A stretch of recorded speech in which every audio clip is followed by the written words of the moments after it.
Good morning, everybody, and welcome to the January 13th edition of the Hi5 series presented by the DH Podcast. As always, I'm Nick. Today's going to be a really pretty much conspiracy-heavy episode, and it's going to be really city-based. So we're going to start off in Chicago.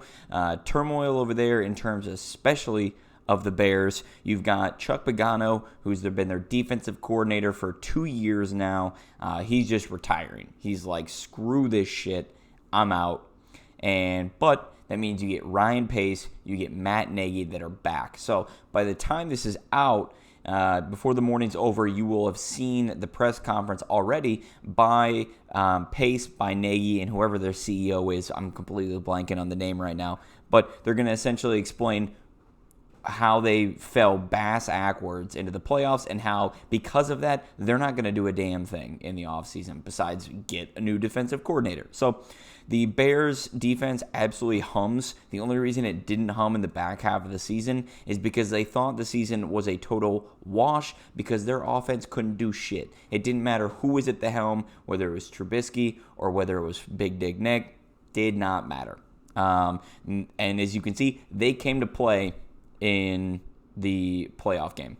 They were the only reason that game even had a chance. It really should have been 21-10 or at least 21-13 to finish up the game.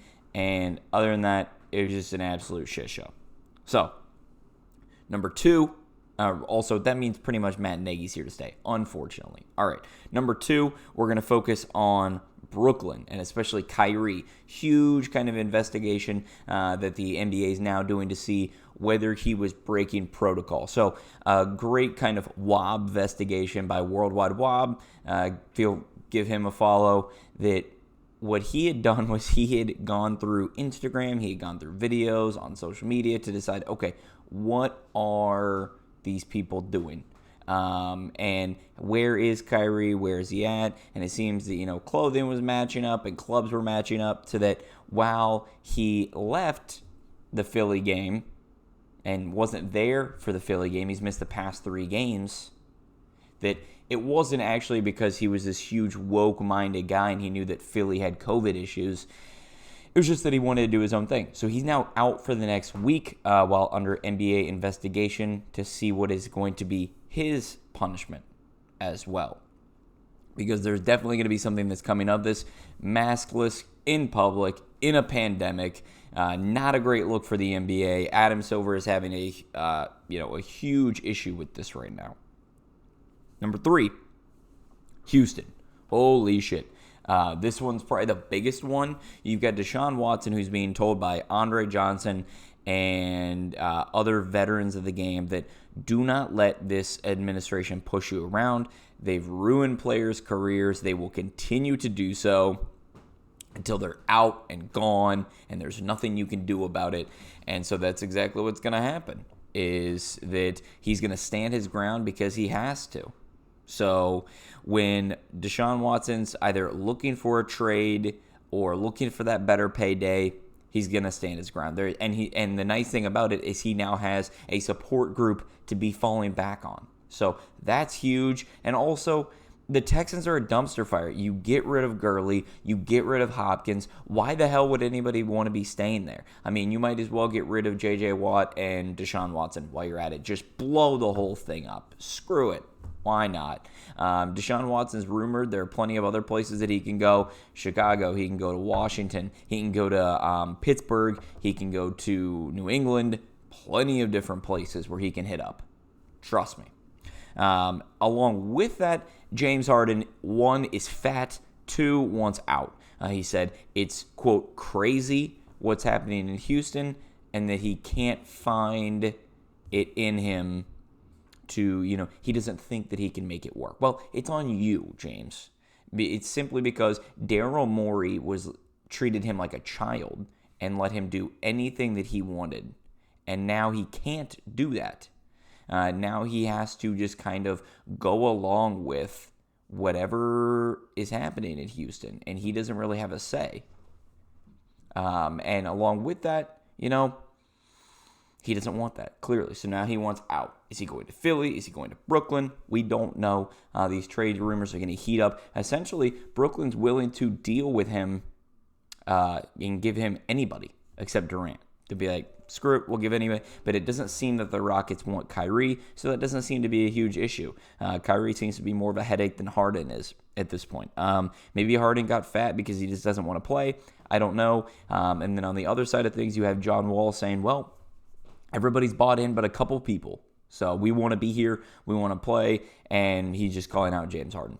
And that's fine. That's the way it should be. You got to be able to hold people accountable. And if somebody thinks that they're bigger, I don't think James Harden is. I think players like LeBron, AD, I think Kevin Durant, they are bigger than the organization. Steph Curry, bigger than the organization. But Harden's continued to prove that he can't lead his team to even get to the finish line, let alone cross the finish line. So guys that can't do this, just like Kyrie, should not be handed the keys, and they are not bigger than the organization.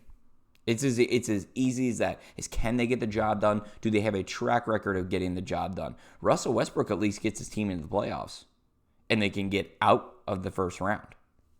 Who would have thought? Chris Paul can at least get to the second round before getting bounced.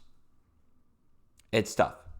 All right, number 4, West Virginia basketball especially. They've had an incredibly gauntlet schedule. They played Gonzaga, they played Texas, they played Kansas. Those are 3 of the top 5 teams in the country. And at one point in time, West Virginia was one of those top 5 teams. Then they're sitting around 7 or 8 right now.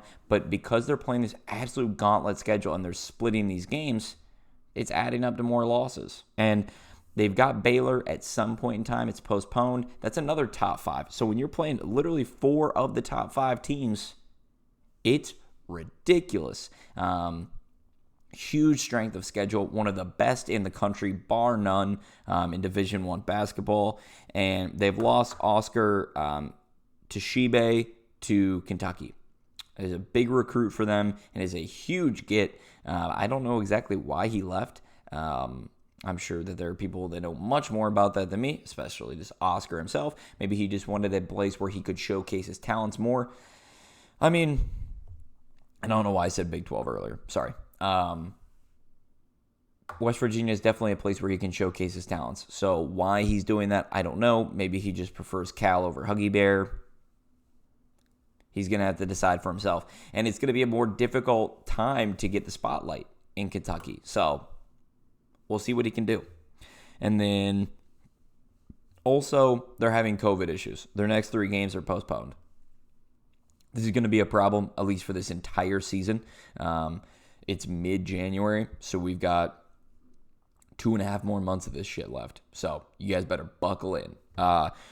Number 5, we got game of the day. For NCAA, you've got Texas Tech versus Texas. That's two top 15 teams going at it.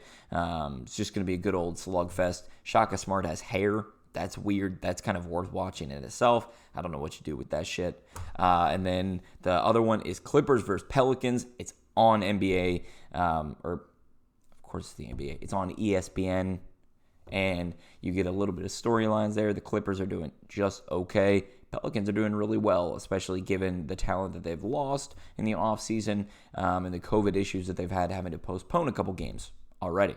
So that is your Hi5 series today for January 13th. Once again, I'm Nick. Thank you for joining us, and we'll catch you tomorrow.